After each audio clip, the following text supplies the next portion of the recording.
হঠাৎ করেই মাছসহ একটি পুকুরের পুরো পানি উধাও। শুনতে কিছুটা ভৌতিক মনে হলেও বগুড়ার এক গ্রামে এই ঘটনা ঘটে। এ নিয়ে এলাকায় চলছে নানা গুঞ্জন। নিজ চোখে দেখতে পুকুর পাড়ে ভিড় করেছেন অনেকেই।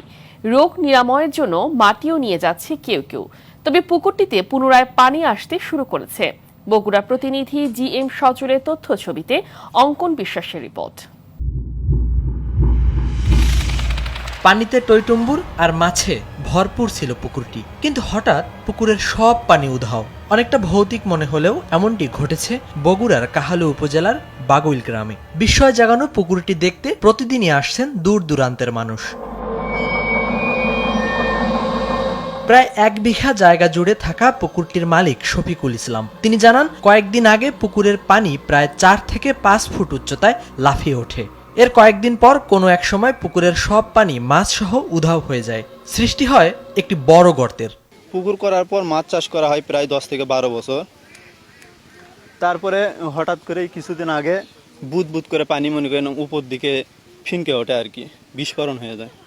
তারপরে দিন থেকে দেখা যায় পুকুরের পানি আস্তে আস্তে কমতে থাকে। প্রথম দিন একটু কমলো, তারপরে আরও একটু কমলো, তারপরে আরও একটু কমলো, তারপরে তৃতীয় দিনের মাথায় একবারে সব পানি নেমে গেল। তারপরে ওখানে পানিও গেছে, মাছও সব চলে গেছে। গেল মঙ্গলবার ভোরে মসজিদের মুয়াজ্জিন সাইফুল ইসলাম মোল্লা ঘটনাটি প্রথম দেখতে পান। এর পরপরই বিষয়টি ছড়িয়ে যায় বিভিন্ন মহলে। রোগ নিরাময়ের জন্য পানি ও কাদা সংগ্রহ করছেন অনেকেই। বুধবারের দিনে পানি উপর মুখে লাফ মারছে, ওলে একটা গাছের উপর উঠছে লাফে। ওটি দূরে চলে আসলো, ওই পোখরা লারি দূরে চলে আসলো। তারা নিচ থেকে দম মারছে, আর একটা মেয়ে সেটি বসে আসলো রঙের পর, তাই দম মারে যে বেড়ে এলাকা ডেকে যাচ্ছে। ডেকে এসে দেখে ওইরকম ঘটনা হতে হতে মনে কর পানি বসে গেছে, ভট ভট করতে হতে বসে যায়, ভুটি কাটিছে। কাটে তারপরে আর কিছু হয়নি।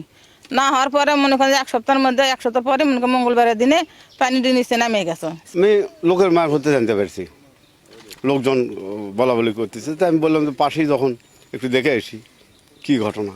আমি এই ঘটনা মানুষের মুখে মুখে শুনে তো মনে গেলাম, দেখি তো ঘুরে আসি, ওই জিনিসটা দেখে আসি, নিজ চোখকে আমি দেখি। ধারণা করা হচ্ছে মাটিতে চাপজনিত কোনো শূন্যতা থেকে কূপের সৃষ্টি হতে পারে। অপরিকল্পিতভাবে বালি উত্তোলনের কারণেও সৃষ্টি হতে পারে এমন ঘটনা। পুরো ইউনিয়ন না, পুরো জেলায় এটা একটা তোড়পাড় সৃষ্টি হয়ে যায় যেখানে কোনো একটা কিছু হয়েছে। তা আমার মনে হয় আসলেই বালু তোলার কারণেই এই জিনিসটা হয়েছে, পানিটা ওই দিক থেকে ডাবে গেছে। তবে এখন আর ওখানে কোনো কিছুই বোঝা যায় না যে এখানে কোনো ঘটনা ঘটছে, এরকম কোনো কিছু নাই। তবে অন্য কোনো মন্তব্য এখানে করা যাবে না। এটাই সত্য যে এখানে বালু ওঠানোর পরে জিনিসটা নিচে খালি ছিল, এই পানিটা ওই দিক দিয়েই নিজ দিকে পাস করছে, এটাই সত্য। অলৌকিক ঘটনার কোনো সত্যতা মেলেনি। পুকুরটিতে শুক্রবার থেকে আবারও পানি আসতে শুরু করেছে। অঙ্কন বিশ্বাস, RTV।